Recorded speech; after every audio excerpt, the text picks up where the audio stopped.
All right, guys, welcome back to the Home Service Expert. I'm your host, Tommy Mello. Today is an excellent day because we're going to learn all about artificial intelligence and what it means to our business. And most people aren't talking about this because they don't understand it and they don't know all the use cases. So I've got Jason Shandy and I got my man Johnny from ServiceTitan here. He works with the ad products at Marketing Pro. And Jason happens to be an expert in digital marketing, Google Ads, SEO, data science. He's out of Oklahoma. Johnny's out of Utah. And we're going to talk a little bit today about how Jason is using AI for, he's the head of marketing at Southern Air, a $400 million HVAC company. And they partnered with Apex, who does $1.3 billion. And Jason's extensive background is in digital marketing. He's just mastered it. They spend over $6 million a year in digital marketing. And he's used AI, ChatGPT, a lot of other things to build a company that actually thrives off of AI. And I know a lot of people are talking about what is AI going to do? What is it going to change? And it's actually very exciting. I think this is something that needs to be talked about. So you're going to hear it here first. Home service expert talking about artificial intelligence and what it means to your business. So first, why don't we just start out? We're going to do something fun here in a little bit. We're going to build a business. Let's build a gutter business. Let's build some manuals, some advertising, how much we should spend budget-wise, some SOPs. And we're going to do that for you guys to understand the power of AI and what this is going to mean to the industry. Because it's scary for a lot of people out there, but it's not scary for me because we're adopting it. I actually have a full-time programmer working on things for AI, whether that's review response, whether it's rehash, whether it's understanding what our marketing bid should be. Should we be spending money on LSA, turning off our spend on PPC? Because PPC is the most expensive out of anything. You've got 4 algorithms, right? Organic, GMB, which I love because we dominate those. Then you got LSA, which is the next best, and then the PPC, which is great, but it becomes expensive. One of my buddies, Lance Bachman, bought an HVAC company and just ran into correlation between humidity and weather into this PPC and figured out how to dominate. He's like, it's so simple. No one's doing it. But when you could overlap data and understand how many calls you're getting based on humidity and the weather, some pretty cool things you could do in the HVAC industry, probably a lot of others. So we're going to build a hypothetical gutter company, and we're going to show you guys exactly how we do it. It's going to be amazing. First, Jason, let's talk about a little bit your background, who you are, what you're passionate about. Yeah, so I am the director of digital at Southern Air. I got a shout out to Stephanie. She is the director of marketing. Great branding. It's the year of the brand. We've been saying that. We are heavily digital focused, but shout out to Southern Air marketing team as a whole. I do have an IT background, networking, and then I got interested in Google search in about 2010, and got into web development from kind of back end programming. And yeah, I just got really fascinated by local search. And I hooked up with a guy in Oklahoma City named Ron Gregory in about 2 years ago, 2021. He owned a company there called Air Comfort Solutions. It's the largest HVAC company in the state of Oklahoma. They have an Oklahoma City and Tulsa location. So I took them on to do digital for them, to take their marketing on, their digital marketing. And they were acquired about 2 months later by Southern Air. And so I was fascinated by the scale. And I had never been exposed to the trades. This is right after COVID where you could just see the resiliency in this industry. And so I was offered a job at Southern Air to take on essentially all marketing channels as one of their regional marketing managers. I had 13 stores that I oversaw all marketing for. But it was from the beginning with our CEO and our COO, like, hey, I'm a digital person. We certainly will oversee these buys and we'll do this, but it was from the very beginning so I can look at digital and kind of have a crack at fixing some problems that I saw were kind of endemic. And frankly, we had 46 locations. And so when I came on, everything was outsourced. All of our management of our digital marketing was being managed by external agencies. So I saw kind of an opportunity to develop a team at Southern Air and form the Southern Air Digital Marketing Agency, essentially. So we are a subset of the Southern Air marketing team. So yeah, it's been a really cool journey. We started by taking on all of the paid ads. So we took on Google ads specifically, like you mentioned, because that was why, because of the pain points in Google. Pay-per-click is always typically the worst one.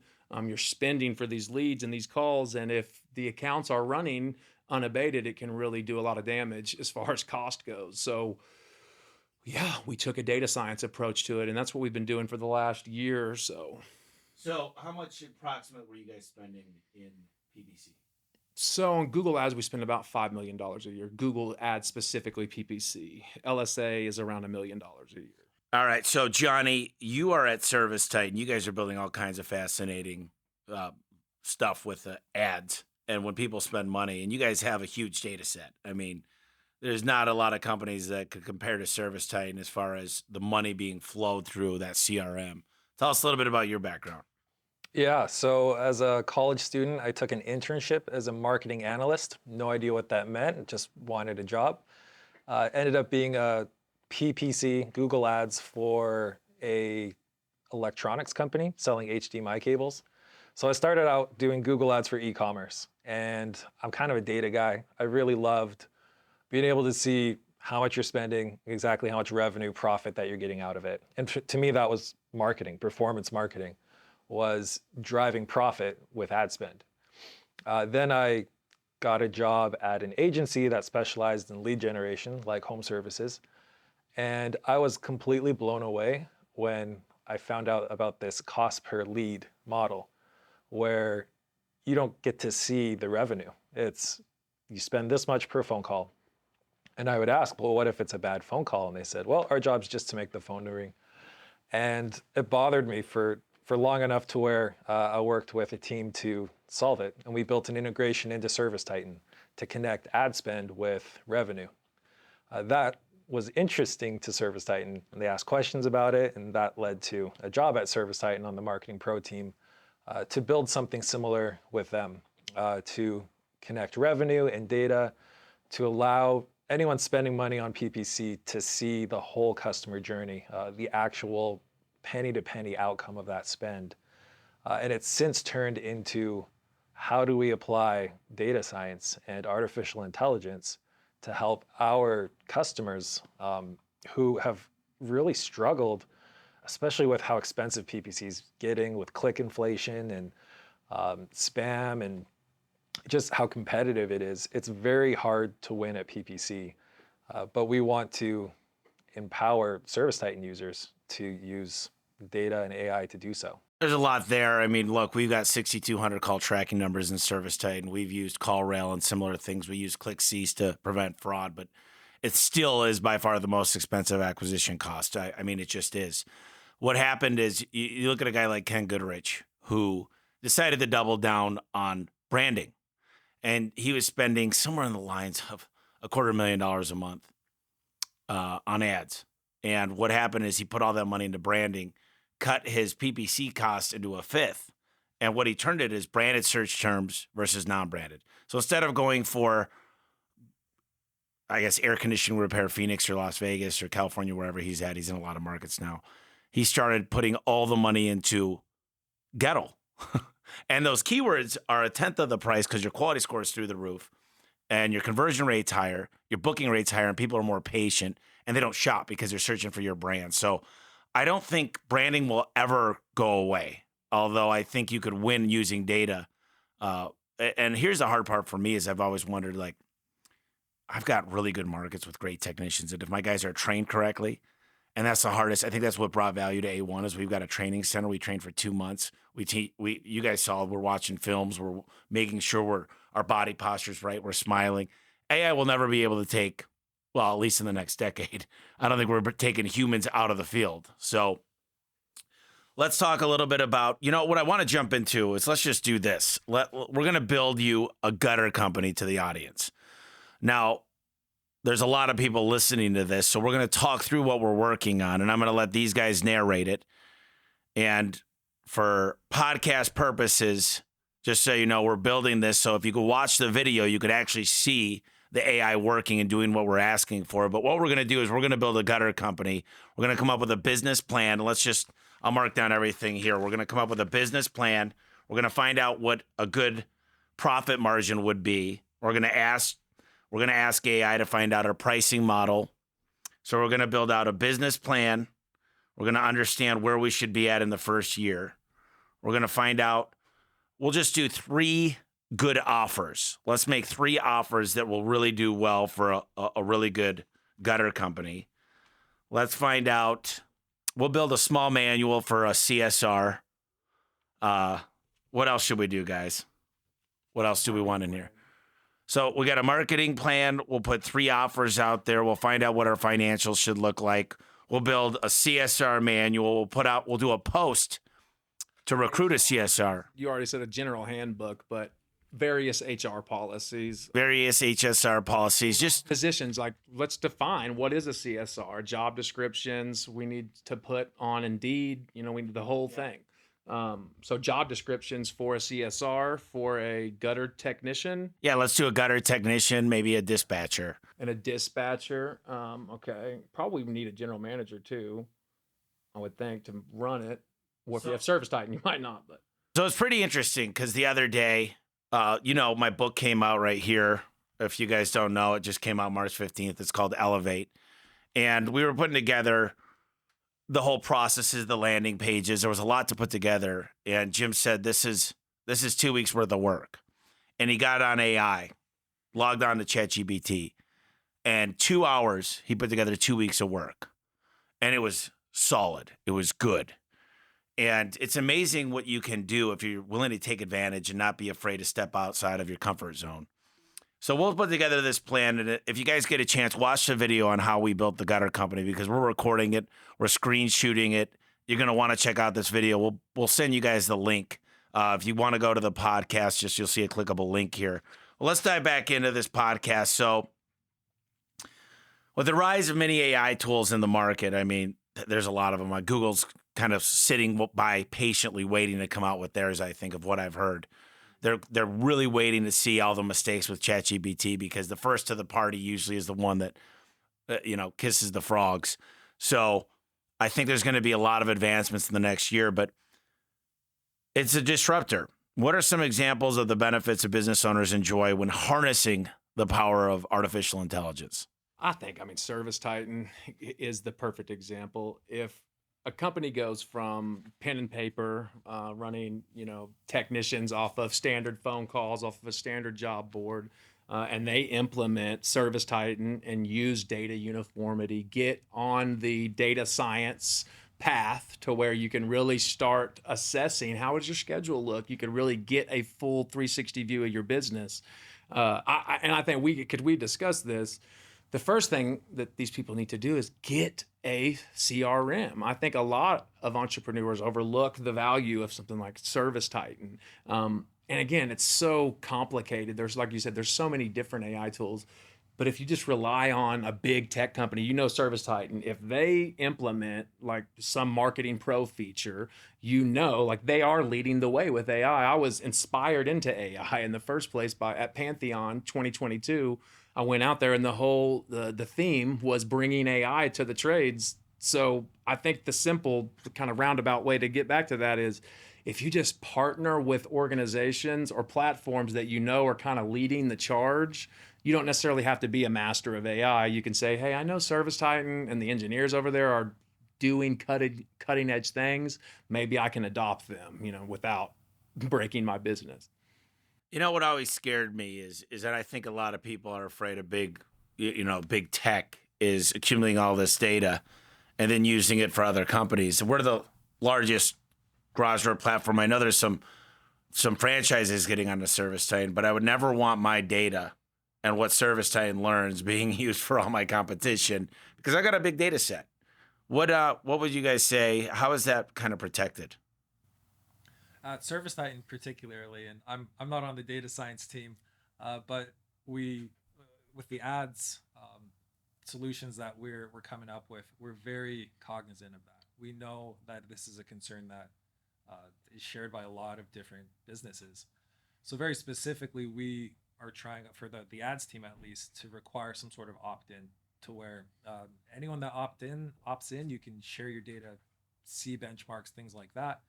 But we care about all of our customers. We don't want to benefit one over another, or favor one over another. We don't take sides in the competition. So we're trying to make it fair. At the same time, something important to consider with AI, and you see it a lot with Google Ads and its smart bidding, its own kind of inherent machine learning, is the better your business is, the more AI will do for you. And so by opting in and sharing your data with these models, because that's how it works, you feed more data in, it can do its job better. If you're feeding in data, it'll do better. And really better businesses will thrive in that because you're going to close the phone calls. You're going to have a higher ticket average, higher conversion rate, better rehash skills to recover some of that revenue. You're going to sell more service agreements. You're going to use more financing, which we call promotions. But all the above that most businesses haven't even necessarily opted into. Call tracking. There's so many businesses I see with one number.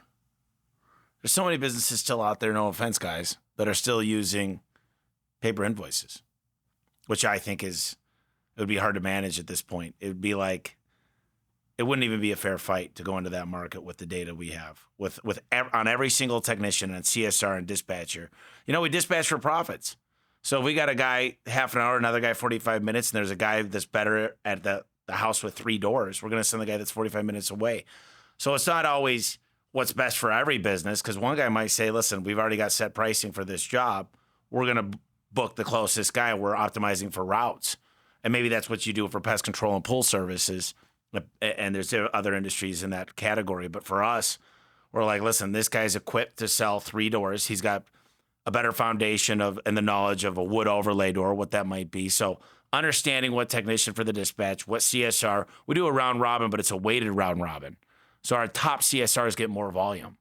They can make more money. Because wouldn't you want that at your business? Wouldn't you want the star quarterback to play in the game? Or do you want the third string guy coming in all the time? Hopefully not, unless you're Green Bay. No, I'm kidding. Right tech, right call. I mean, that's the foundation of everything that we do at Southern Air, essentially. And you don't know what you don't know. So when you come in and you implement these tools, then you start seeing that bird's eye view of things that you're missing before if you didn't have these data points. You mentioned in the book, I mean, there are SMS strip sequences where you can, that is an AI use case that's been in use for a long time, where you just collect customer information off of a drip. The account reconciliation tools, just all of these things that human beings have been doing for a long time that are tedious. I mean, mass adoption of these AI platforms is coming to where the mundane little tasks that people are doing right now, the day is coming soon that it'll just be a prompt that is accomplishing it. The question I have, and I'm going a little off tangent here because I'm obsessed with search engine optimization, and you asked me for a link earlier, so you understand the power of link building and on-site optimization, blogging, coming up with the right blogs, the right keyword density, and all that stuff. What do you think is going to happen to organic search as we know it? Where are we headed with that? Because right now I was just going to bring up Jasper. I mean, listen, I knew about Jasper the day it came out, which was called, it had to change its name because of the not Avengers. What's the name of that? With the guy that has the Iron Man. Jasper that is the AI, right? No, it wasn't Jasper. They had to change the name. Jarvis. It was originally Jarvis, and it changed to Jasper. Yeah, so Jarvis. So what happened is they got sued, and they had to change it to Jasper. So I don't know. 4 months into it, Jasper came along from Jarvis. But what is going to happen with organic search and content building and blogging? And because I could write a book with AI. I wrote my book with pure intellect, which was probably stupid. We were talking about it at lunch, and frankly, I think the future of search in trades specifically is, Google. If it's Google or Bing, whoever it is, like right now, you have local services connecting. Google connects the customer to the vendor. I think eventually you're going to have these software partners that partner with companies like ServiceTitan that have thousands, a network of trade companies, and then that are feeding the right signals through the algorithms. So having all of the data structured to where if I Google, hey, assistant, I need air conditioning, my air conditioner's broke, to where right now we're discerning through the SERP, but algorithms, AI algorithms, if you tell it, pick an air conditioning company. So I think it's headed to where you'll define a profile for yourself. I am this. And then the companies that have their data structured in the right ways. If I have a technician sitting on 119th and Western in Oklahoma City, and you live right there and you Google AC repair near me, and my company is tied in with Titan and Google and all of the lead aggregators, it won't even go to a dispatcher at my company. It will ServiceTitan alert from Google, go to this job. That is very theoretical. Well, the issue I have with that is it sounds great in hypothetical. Is I always thought about the same system, having a group, a network of garage door guys. And Amazon has thought of this 3 different times, and they failed 3 different times with Amazon Home Services. I ordered a chair 2 months ago. The guy didn't come for 2 weeks. Then he was short a screw 2 weeks later. It just doesn't work. So this is why, with your theory, I'm having dual cameras installed in every single truck I have. Every guy's background check, drug tested. They got the right tools. They got a stock truck. They've got the connections to ServiceTitan. All of our guys know how to use the mobile. So I'm building an army, and I think tech will be just dependent on me as I am of them. Because where else is there an army that has full coverage across the United States that can make 100 technicians a month? And so the training center, how we use AI to train, and it could do voice sentiments. It could tell you based on what I've heard over time, this guy needs to work. His eye contact wasn't correct. There's certain sentiments. You could basically do personality profiling through AI. And so the issue I have is if you took a bunch of companies, HVAC, and they're all using different price books, and they're all using different ways of grading, scoring the calls. Because some guys say, some people have different dispositions. So by having everything uniform and getting more garage door companies on our price book, not the same pricing, but the same chart of accounts, all these things the same across the United States potentially, and they got to have background checks, and they got to have the vehicle cameras, and there's all kinds of little things. We even tried wearing a camera for the techs. Now the customers didn't love that, so we got to figure out how to do that. But I think there's a real opportunity. I think you're going in the right direction. I think potentially there's going to be sensors on HVAC, on all of plumbing, on all the garage doors that will know that there's a problem before the clients do. That's where I think the world's going. The manufacturers are going to do it. They're going to pick the best clients. They're going to go rev split. They're going to say, I want 20%. I'll feed you unlimited leads because you're the only one that can fulfill it in that area. We know you're capitalizing it. We know you got the highest reviews, and it probably wouldn't be reviews. It would probably be a sentiment that goes off of net promoter score, right? It would be something more internalized. But that's a deep conversation. It could go a million different ways. But let's talk about how AI is disrupting marketing as we know it. Because, with the Zapier that just came out with ChatGPT, there's personalized marketing. It's got a bigger data set to be able to collect what is working. Yeah, and that's essentially what we're doing. Is we provide personalized customer journeys. So we looked at historical data, millions of dollars in ad spend, and essentially standardized best practices that we saw lead to conversions over time, and systemized it so our landing pages are served post-click. So we have a system in which when you click our ad, we pull some things from the click identifier. It's a technical thing. And then we adjust our landing page post-click. So if it says their name, a picture of their Facebook profile. Right. It's along those lines, right? But how is Finnegan doing? Indeed, yes. So it is very if you're looking for air conditioning repair, we'll show you $50 off. And it will the city that you're searching from. If you're looking for a tune-up, we'll show you the $69 maintenance tune-up. So we switch offers, we switch headlines. And so we initially it was, okay, I got to build 50 sets of landing pages to run campaigns. Well, to do that, then I got to build 100 landing pages per brand to have that granularity that best practices require. So that's where we got into developing the AI system that says, well, what if we just had one endpoint for air conditioning for all brands that feed signals? So if somebody's looking for Goodman HVAC or Train or Linux, is it programmatically showing that product for if you sell that product? So yeah, well, I mean, we certainly can. We don't actually bid particularly on those branded keywords. They don't convert super well. But a better example is like AC installers near me, and the hero image will be picked from a series of images that are essentially competing with each other. So, and it will be like train images. It'll be various images that we have fed it, and so we have a system of ranking that is so whereas before you had A/B testing, we call it X testing, that every possible combination of landing pages that could ever be produced is produced once that signal is matched, and then we rank them in cache. So that was a very, very poor way of describing it. But basically, we are constantly assessing what is the best air conditioning repair landing page at all times in all markets. And post-click, when a click happens, there's a programmatic check done that says, what is the best headline for air conditioning repair? What's the best offer?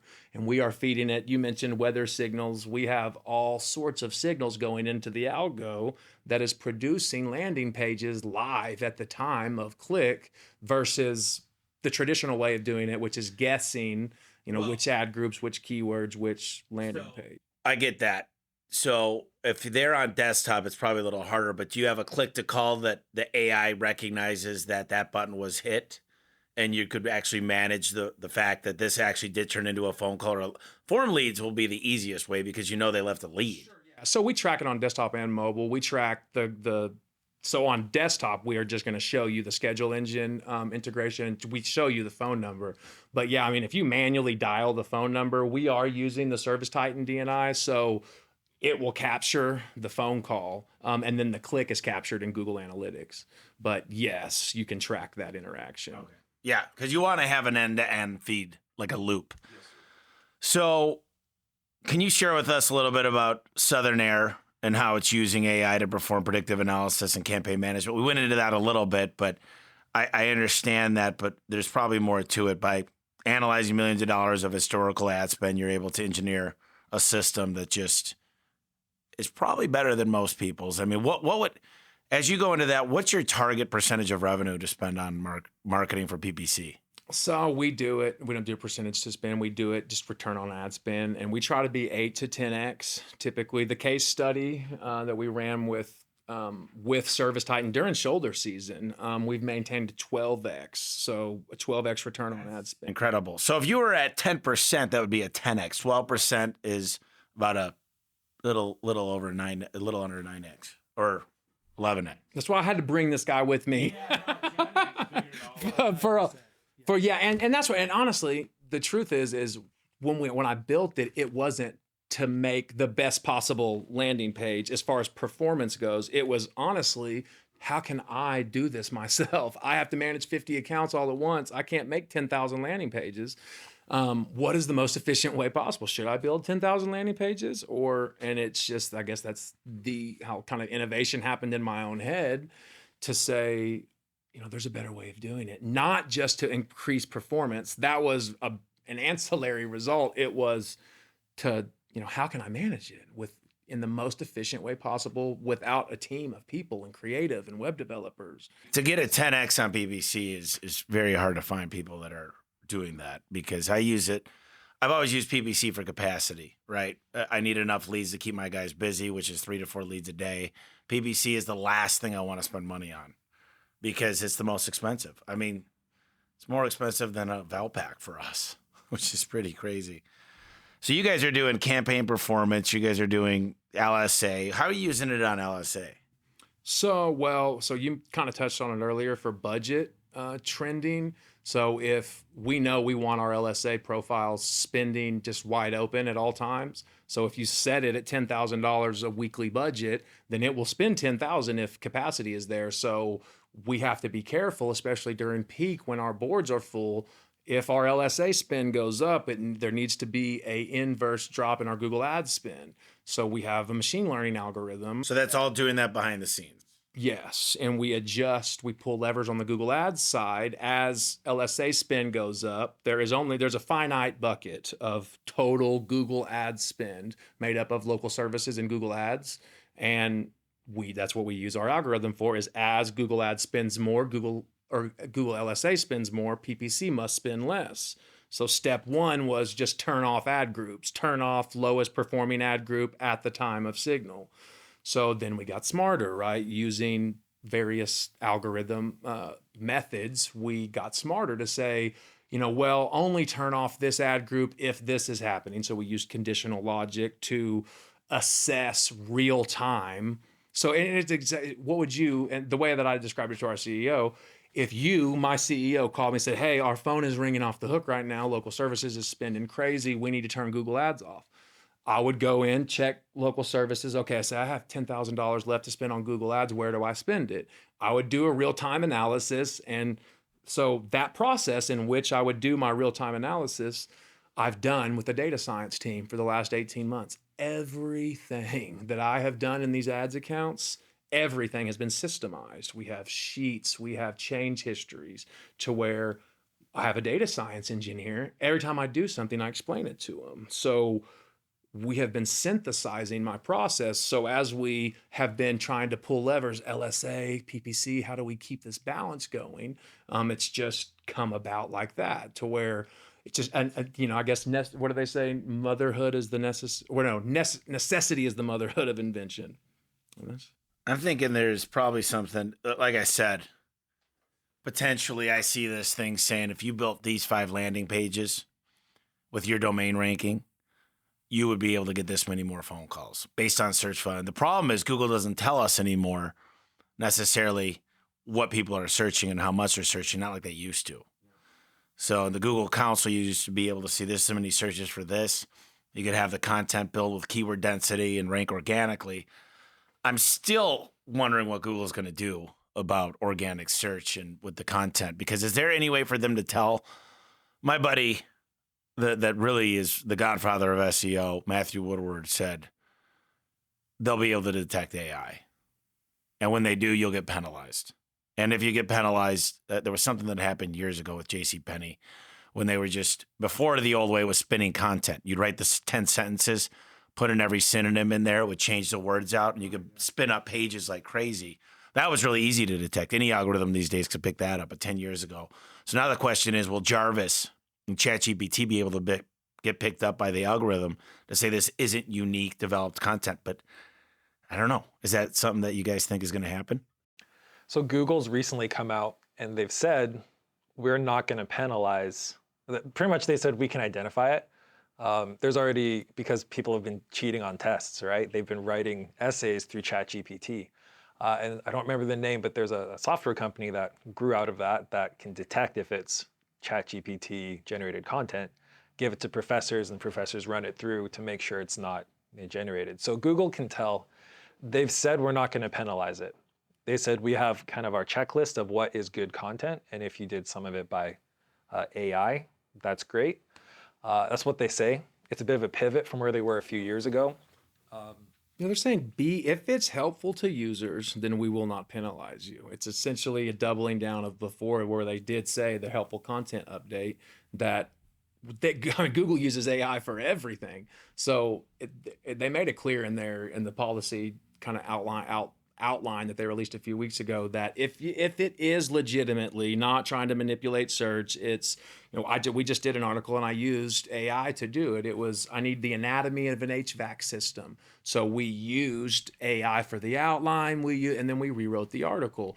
But the illustration is, I don't know. I do run digital at a very large HVAC company, and I know nothing about the anatomy of an HVAC system, and neither does my marketing team. But I told him, hey, go write this article. He used AI to write it, paraphrase a little bit. But even I can say unequivocally, they can detect AI written content. But they've made it pretty clear that it just wouldn't be fair to punish people for using it, because everybody's using it. I look at 10 years ago, we had I went to U of A for my master's program, and I had access to a plagiarism checker. So I'd run everything through because half the shit was a bibliography of what I, as long as I cited everything, it could be half, as long as I cited it with the works cited on the back, it was okay. But man, I'd be like, man, that's a red flag. So, but you could read everything and reinterpret it in your own way. So I think it's a wave of the future. I'm actually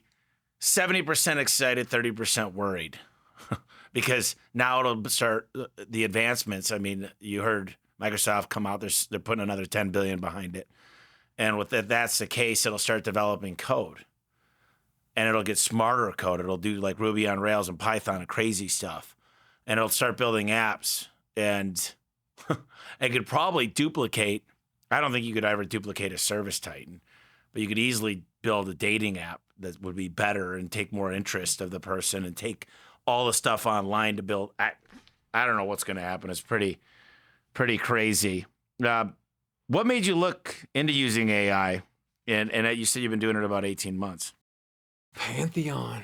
That really was. I saw Johnny, so we went to the ServiceTitan Pantheon, and I saw Johnny speak. And I forget what you were talking about, the Google Ads, the Marketing Pro Google Ads integration. And I've never met anybody that was like as obsessed with Google Ads and HVAC than me. And by the way, he's tall, so I'm 6'8" and he's like 6'5". So we are kind of a funny sight of Google Ads giants, for lack of a better term.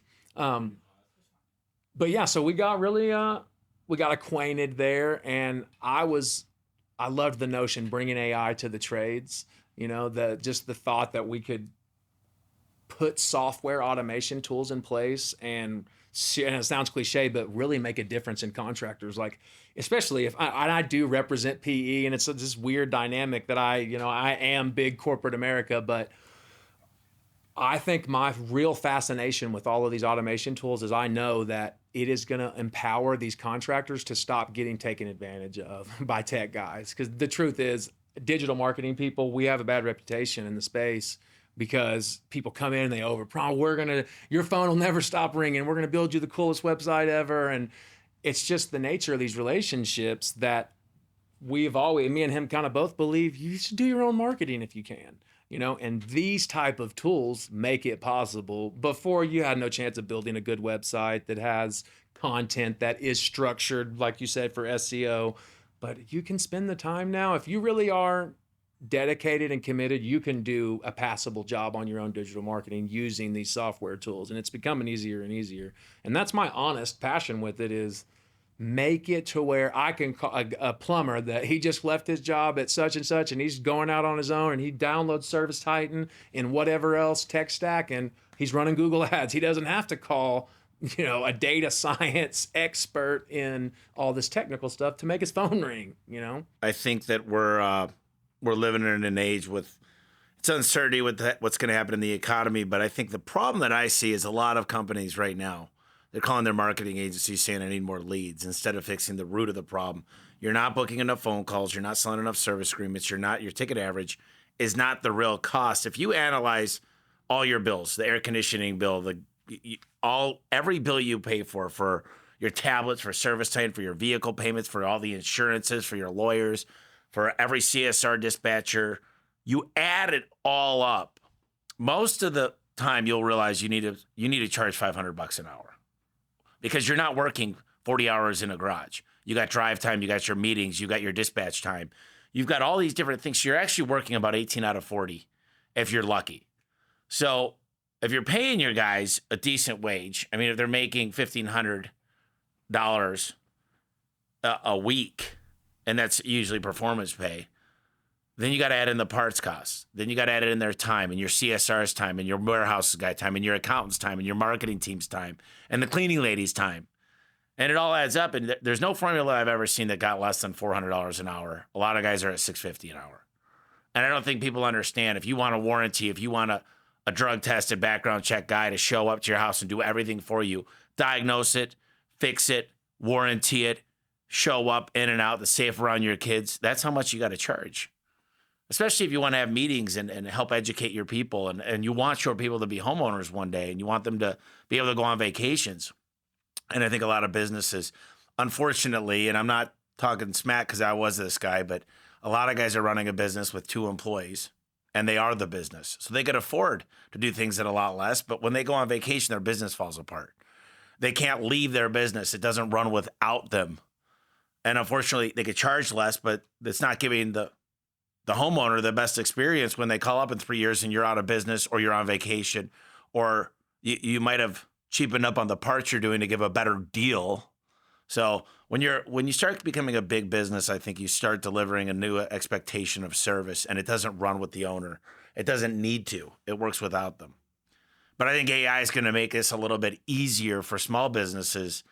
The problem is big businesses are going to go a lot deeper in the paint the next year on this, and the small guys got to figure out a way to keep up.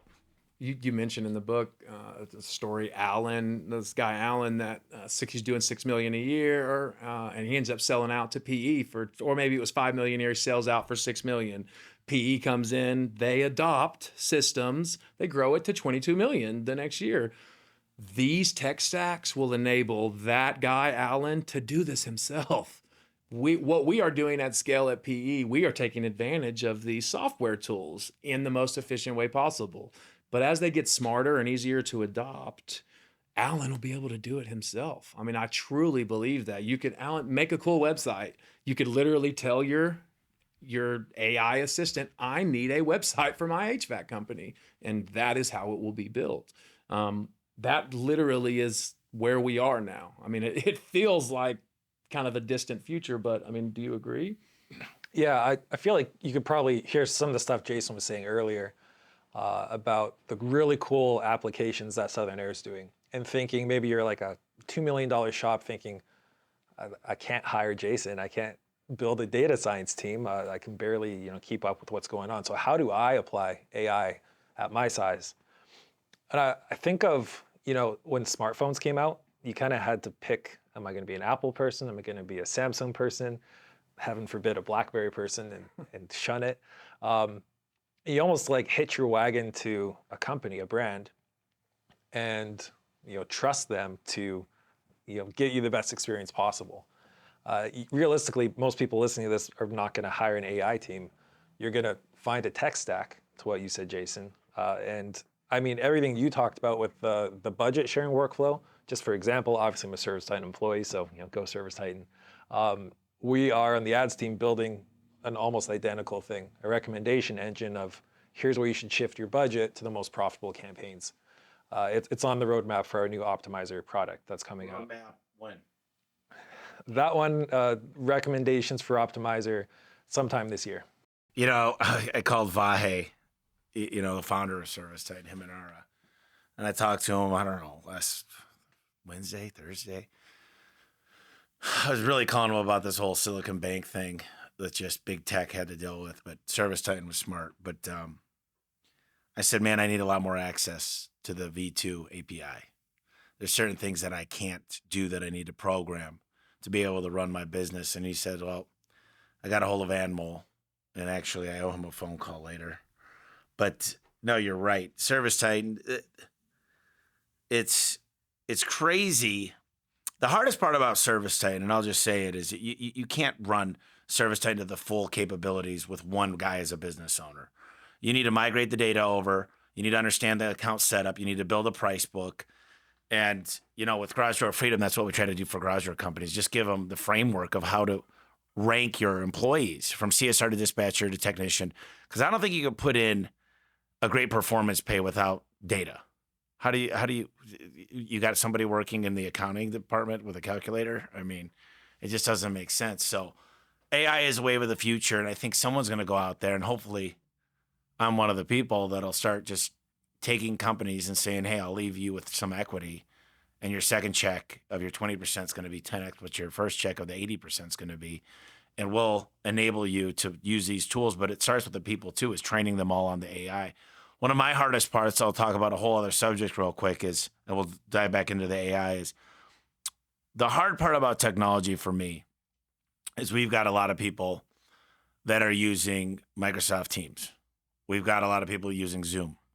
We've got a lot of people using Microsoft Word, sending docs via email. We've got some people using I could go on and on. Some people love the Trello board. Some people are using Monday boards. Some people are using Asana. And so I think the main goal of every company should be, here's our 5 stacks. We actually use HubSpot for certain things. And there's this book called Come Up for Air. My buddy Nick wrote it. And it's all about just getting your tech stack right and getting everybody affluent on it. Because he could guarantee you, just through email alone, to save everybody 1 day a week. Everybody in your company. Our CTO was looking for an NDA. It took him 2 hours. If we just knew what technology stack, searched NDA, pulled it up, the one that we use. Same thing with manuals, like get them all in one spot, get every piece of data. I don't believe in email internally. I think email is a big waste of time. I think it should be project-based in Asana or Monday. And you assign tasks and we know where everything's at, and it's all we could. Just what I loved about ServiceTitan the first day I got on it is I knew everybody that touched it. You couldn't delete anything. I knew this dispatcher touched it. This technician came and touched it. This installer. It's a data set that you can't spam. So went off tangent a little there, but I think there's a lot of businesses that need to decide on the technology, train on what they're going to use, and make sure they communicate properly. AI could be used for the greater good, but it could also go the opposite way. And this is the scariest thing for anybody thinking, man, this could be used for evil. What are some of the scary things that you guys see AI doing in the future and that you're like, pray to God it doesn't happen? All brand bias, especially in this space, is, what are the systems that are going to select what companies rank? Just like right now, the Google's dominance of the SERP page, what is it going to be like when it's reduced even further from, seeing 20 different selections to you just have a verbal return of call this company, Right. Yeah. Just a complete bias. And then obviously it's the work related, but then not trade related. What if I'm trying to learn, you mentioned, what if I want to learn Ruby on Rails, and I'd go through an AI guided course and it teaches me, there are biases that it can introduce that, with politically. So and that's what I was gonna say. That's for like the AI ethicists, greater minds than mine. But I do certainly worry about what it's going to do to search. What about you? Yeah, I'm going to go a bit more existential, like robots are going to take over one day and dominate us. But I'm worried about the bias. I'm worried because ChatGPT, what it did, like why it exists, is it kind of learned the way humans do, right? Like there's different patterns that our parents teach us, and we start to understand the English or whatever language we know. And then we start to form more complex thinking. And that's what ChatGPT did, but with almost infinite brain power, so that it could just learn everything. But it's based off what's already been written, based off of previous human ideas, which same as we learn. We know what we know because someone taught it to us. But we are biased, imperfect people, and we've taught ChatGPT how to think in a way. So ChatGPT has opinions about political issues. I heard they kind of had a political, when you asked it about global warming, it said all the reasons it doesn't exist. And within 2 days, it changed its tune completely. Like somebody overrid the code. See, that's the concern, right? Right. That's the problem. You might ask it who to vote for. I don't know what it could. When is Trump going to jail is what it's asking. Well, and it's the thing, Google has been doing the concern. Google has been doing this for years too. I mean, it's spoken of less, but I think it's known in search engine marketing circles that, especially with the political stuff, it's very slight bias where you would look for articles and they would serve just very slightly biased versions of the news story you're looking for, to where it is still Google search and you're still seeing 10 articles, but the number one appearing article, which they know is the one your eye draws to, is some sort of, slanted. So again, it's all conjecture, but these things have been happening for years anyway. So the concern with all these tech companies having all the power that they have. That's exactly why Elon Musk got involved with Twitter, and there's Twitter files coming out. I heard Facebook came out with an AI tool and it began to kind of run its mind of its own. They had to unplug it. I don't know how much truth there is. You know that story? The AI developed its own language to communicate with itself. And at that point, they had to shut it down because they're like, this is end of the world type stuff. So I think that's what freaks me out is like we don't know what we don't know. So now that we have these algorithms that are self-improving, and as computing power just keeps getting more and more powerful, we don't know where it's going because, like you said, they will start building their own software applications. I watched an interview by Elon Musk the other day where they were asked, "You have several hundreds of billions of dollars. What keeps you ticking? Why are you at work still working 18-hour days?" And he said, "I've questioned the meaning of life. And the meaning of life is actually out there, outside of just our Earth, outside of our solar system." He says, so we've got to go far beyond just Earth. We got to have the human species outside of our solar system. And he says, I think we could get there. He goes, that's why I say we need more human beings. That's why we need more population, which is the opposite of Bill Gates. He says we need human beings to collapse. We need the ecosystem in our planet will not support human beings. And Elon just completely disagrees. He says 10x. We've got more room. You look at Asia. Asia has more human beings in it than I heard, like a third of I don't know the exact stat, but a third of the population is in Asia. But he said it with AI, but he said also he's looking to inject chips into our brain. I don't know what your guys' thoughts are on that, but that's pretty. You already have one. You just carry it in your hand. I mean, that's what my response to everyone is. It's not embedded, but it is embedded. Your phone is basically embedded on your hand. Just because it's not physically, surgically implanted, I think that's honestly my opinion. We already are. Well, the scary thing is, let's just say it was embedded somewhere near your hypothalamus or somewhere, and it literally... It said, teach me, The Matrix was a cool movie because he's like, teach me how to ride a helicopter, uploaded. I don't think, I'm part of this thing called the 100 Million Mastermind. And there's this guy that's a genius. And he was explaining that right now they've proven out that they could build the human body. They could basically send all the human body in its structure. They could grow it in 15 years to an adult. And he said, in the next 20 years, he predicts that they'll be able to insert the chip and you'll be able to just upgrade yourself. I don't know. Obviously, there's governments involved with this, but say, listen, I want to upgrade my body. I want 24-year-old. Boom. I hit 35, whatever that is. There was another movie. I forget what it was called. But there's some crazy movies out there that I think are getting close to what, like, if they dream it up, the producer and the people that are making the videos and the movies, it's like that could be coming. Since you said it, I just have to bring up with Elon Musk. I watched a thing where they talk about simulation theory, and when we talk about AI and software systems, I think the more acquainted I get with these systems, the more I'm like, are we? Is it possible that this is all software? Because as we're building out these programmatic ties, I'm predicting all of these things in these algorithms. I am an ant 100 years from now. The thinkers of that day, well, I just can't even imagine where the tech will be. So that's kind of where my head goes is. Well, it's exponential now. They say we could 7x the knowledge base per year. And then that goes to 20. And then that goes to 50. The problem is the human brains can't even fathom. We can't keep up. Like literally, we still wouldn't be using Android and Apple. We would be on a whole different system. The cars, I think, have the possibilities very soon to be able to drive themselves, but we're not ready for that. What is that? What is self-driving cars do to our population? What does it do to Uber? What does it do to Lyft? What does it do? Here's a crazy one. What does it do to the police force? Well, that can't give tickets and DUIs and everything else. Because that's how we have police staff. We do that because we support them with all the tickets and the different things, the fines we pay, the parking.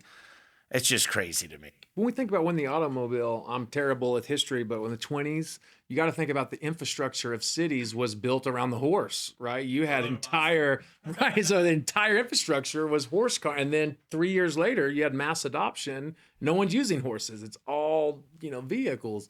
I think it's that transformative in the landscape now where the companies that are not adopting AI are going to be the ones horsing through the streets, with next to the guys on vehicles, which is us.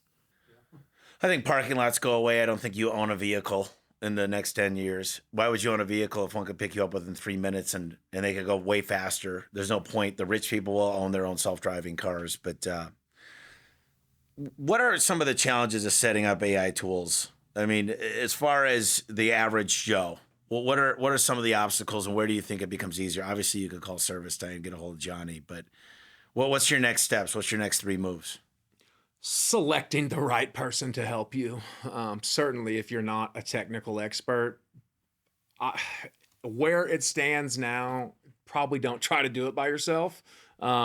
Make sure you find. ServiceTitan has like a list of certified providers, and even that, I know the AI section of that list is probably pretty small. But I would say where it is now, outside of using Chat GPT and stuff for writing your manuals, how we discussed and how we're going to do here in just a second, but trying to get programmatic bidding, smart campaign optimization, doing all of those things, I would say wait until guys like us finish building those tools for mass adoption, and in the meantime, definitely find a good partner to help you. And I would say probably reach out to Johnny and his team. They have good agencies that will teach you, hey, you don't necessarily have to pay us, for 100% of your marketing. You can use these tools and that tool and kind of run part of it yourself, but essentially partner with the right people.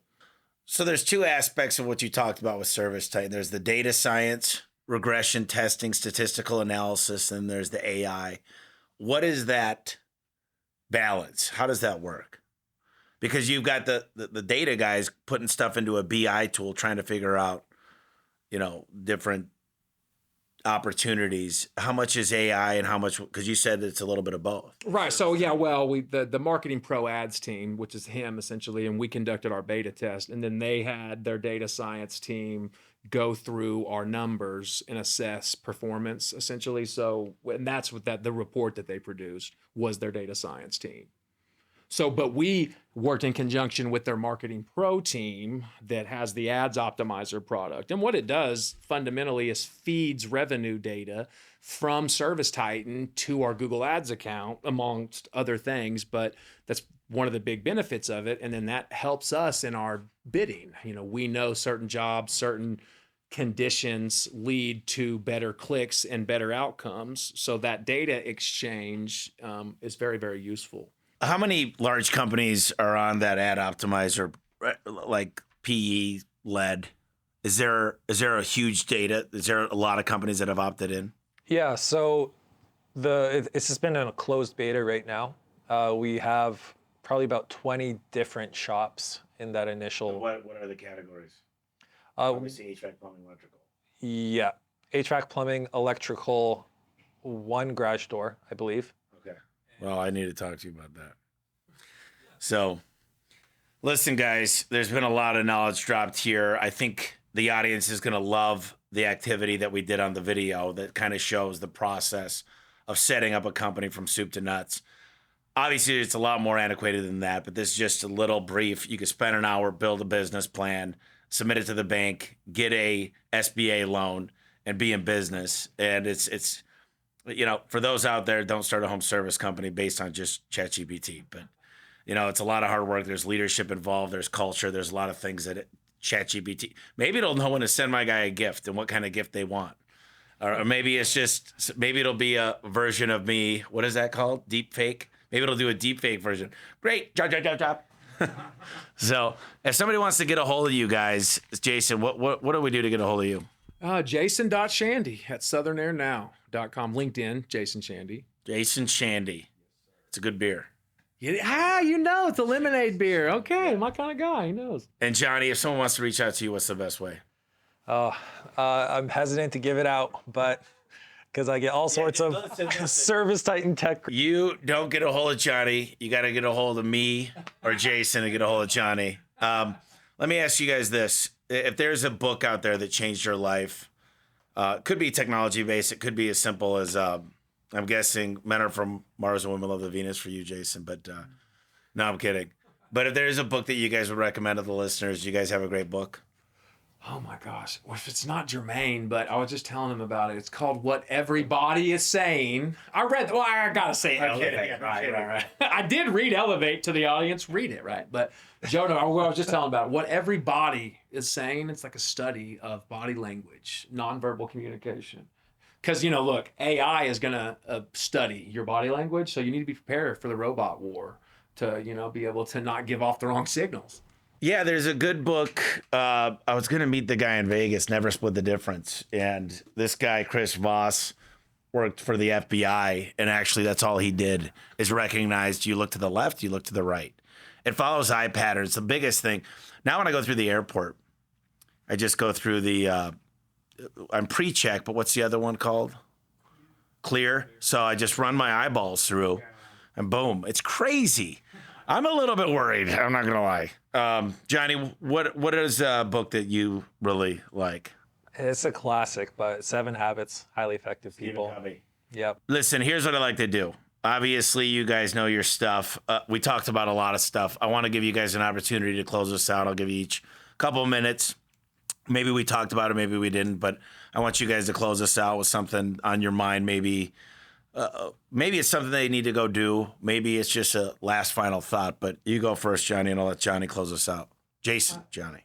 So, man, I got to say, I did read the book, and I think I had an aversion to the trades initially, to your business model before I even knew about it. The Air Comfort Solutions business model is very similar to, and that's a Southern Air brand. That my introduction to the trades, it was premium. You're gonna pay more. Our technicians look different. They are different. They have better benefits.